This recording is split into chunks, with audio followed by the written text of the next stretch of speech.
Well, here's my point. They, for 2 years, off and on, coming into the university a couple times a month, found the 125 smartest kids in not just normal tests, but all sorts of things. I mean, my dad later, found out that it was like almost, it was a program for astronaut screening and other government programs. They had this everywhere.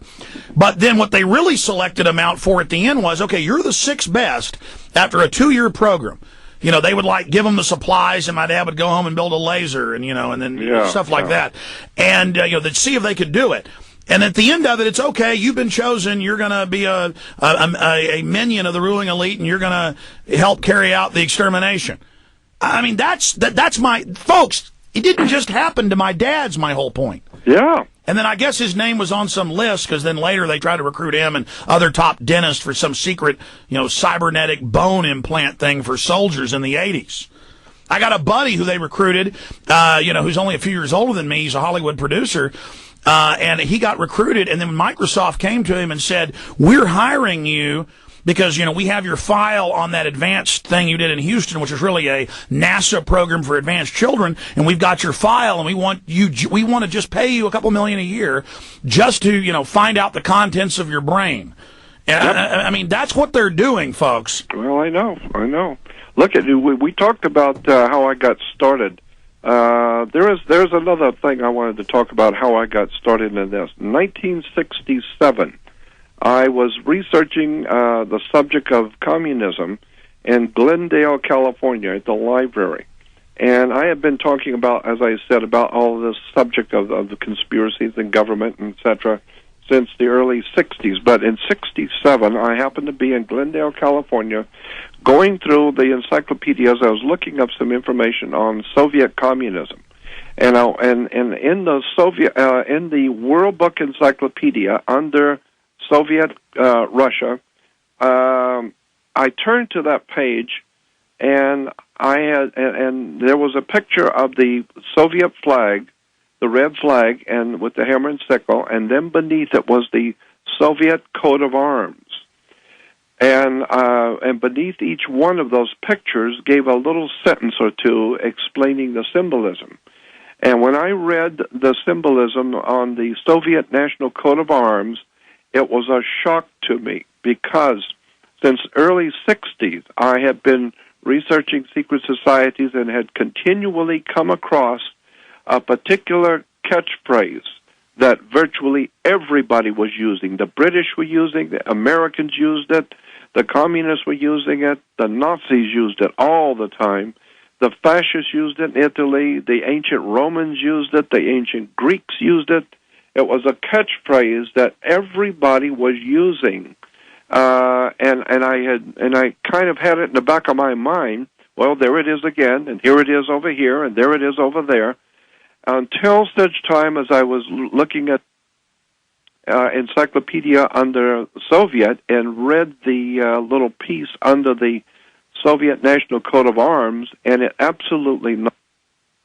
I was absolutely floored, because for the first time I finally got it.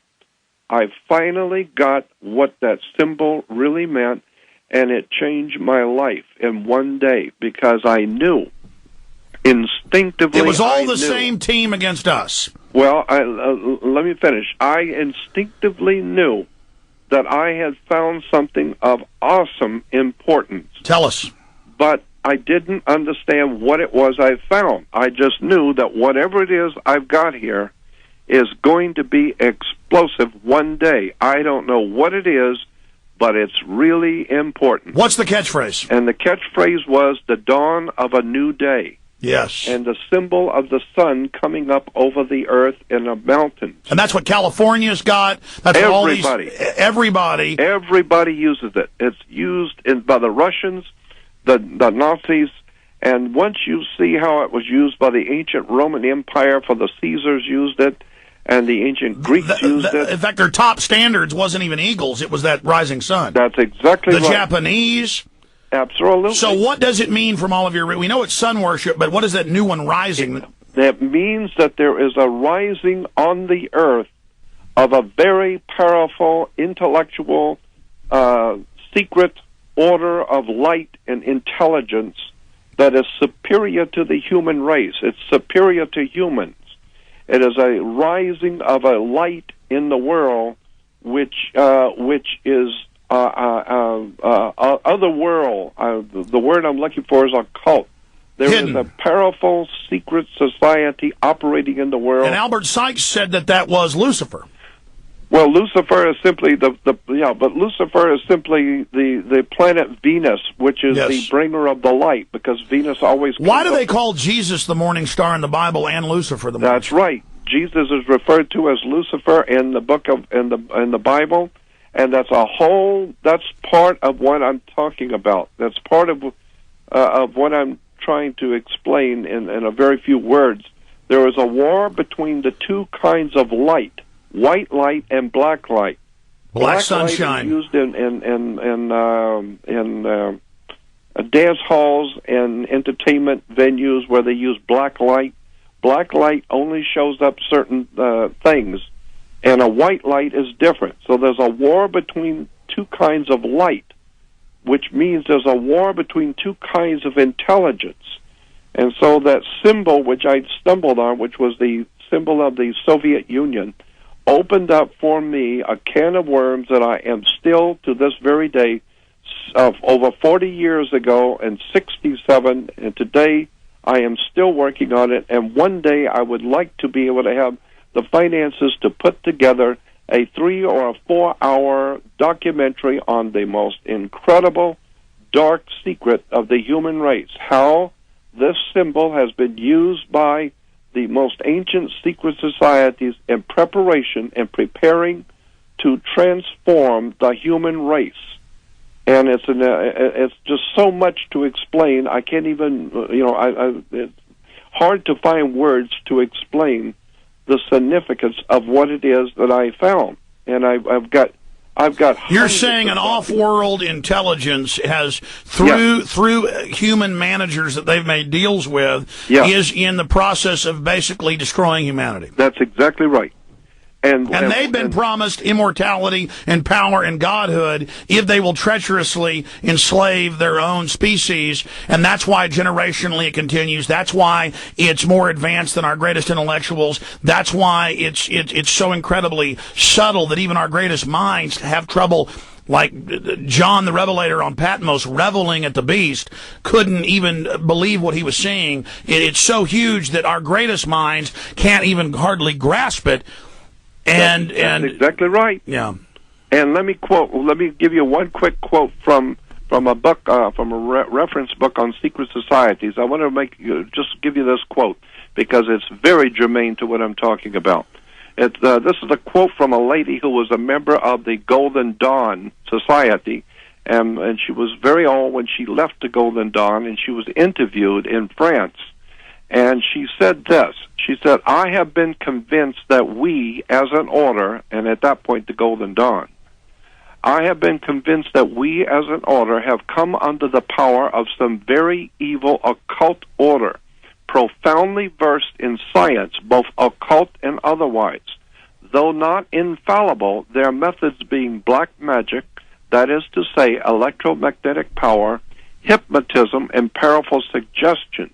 We are convinced that the order is being controlled by some kind of a sun order, after the nature of the Illuminati, if not by that order itself, end quote. I'm telling you, when I was reading this, I thought, my God, there's something awesome that I have stumbled upon. I can't get to the end of it. I've just got hundreds. Are the true initiates of the true order less than 100? I would think so. Very, very, very small, select few who can really wrap their brains around what this whole thing is all about. It's the transmutation of the human race, preparing the human family on the earth for a new age, a new dawn of a whole new kind of earth. Hellish. And I'm telling you, I've been looking at this for over 40 years. I would love to be able to do something with it.